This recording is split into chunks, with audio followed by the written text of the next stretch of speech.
Halo sahabat edukasi, bagaimana? Kapan terakhir kali kalian main layang-layang? Atau membuat layang-layang sendiri gitu?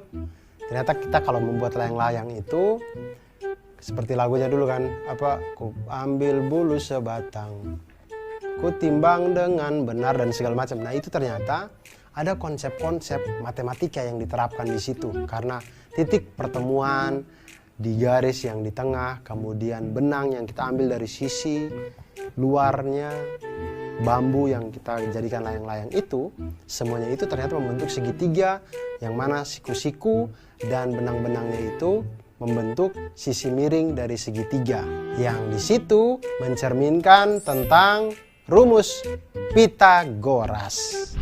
Nah, apa itu teorema Pitagoras? Teorema Pitagoras itu adalah teori yang menunjukkan hubungan antara sisi dalam segitiga siku-siku. Ingat, segitiga siku-siku. Jadi bunyi teorema Pitagoras itu adalah pada segitiga siku-siku berlaku kuadrat sisi terpanjang adalah sama dengan jumlah kuadrat sisi penyikunya. Atau kuadrat sisi miring itu sama dengan jumlah dari kuadrat sisi siku-sikunya. Nah, seperti terlihat pada gambar, sisi miringnya itu C, lalu sisi siku-sikunya itu ada A dan B. Maka sesuai dengan rumus Pitagoras didapatkan bahwa C kuadrat sama dengan A kuadrat ditambah dengan B kuadrat.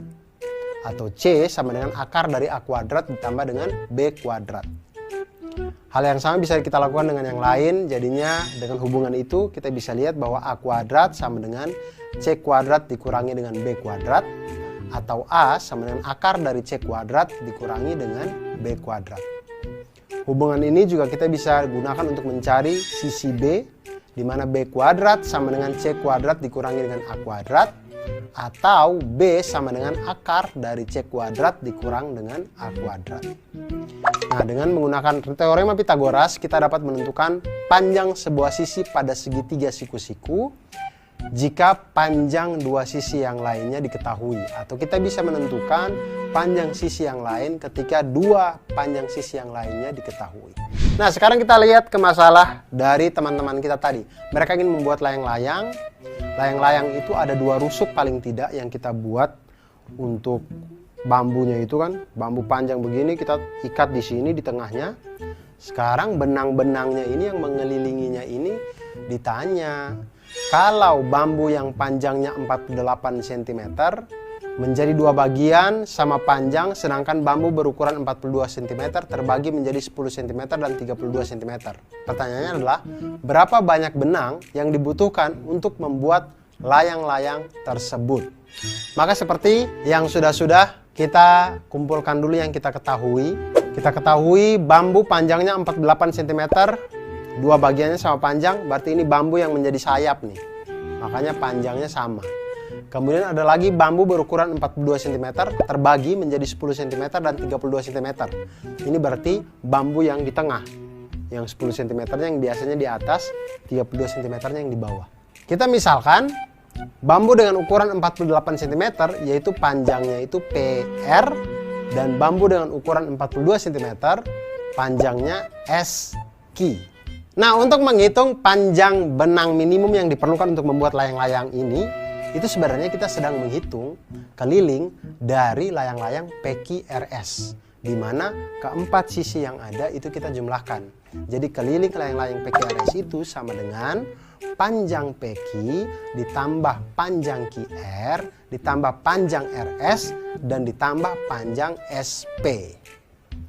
Nah, kita lihat, tinggal misalkan panjang PS. Kita dapatkan panjang PS dari mana? Dengan teorema Pitagoras, di mana PS itu adalah hipotenusanya atau sisi miringnya. Kemudian sisi siku-sikunya itu adalah PT dan TS. Maka kita masukkan PS kuadrat sama dengan PT kuadrat ditambah dengan TS kuadrat. Sama dengan 24 kuadrat tambah 10 kuadrat, sehingga diperolehlah PS sama dengan 26 cm. Kemudian PQ. PQ itu sisi miring dengan sisi siku-sikunya 24 atau PT dengan TQ.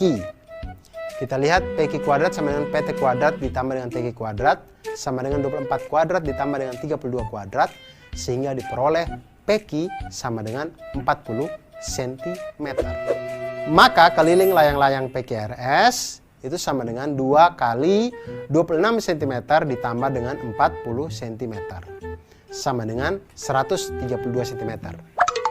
Jadi banyaknya atau panjang minimum benang yang kita butuhkan untuk membuat layang-layang PQRS adalah 132 cm. Nah sahabat edukasi, itu tadi pengawalan tentang Pitagoras. Ternyata dari Pitagoras kita bisa menghitung atau kita bisa mengetahui hubungan antar sisi-sisi di dalam sebuah segitiga siku-siku. Dari Pitagoras juga kita akan belajar tentang banyak hal. Dan dengan ilmu matematika kita menjadi insan yang lebih baik dan insan yang mantul. Manfaat betul.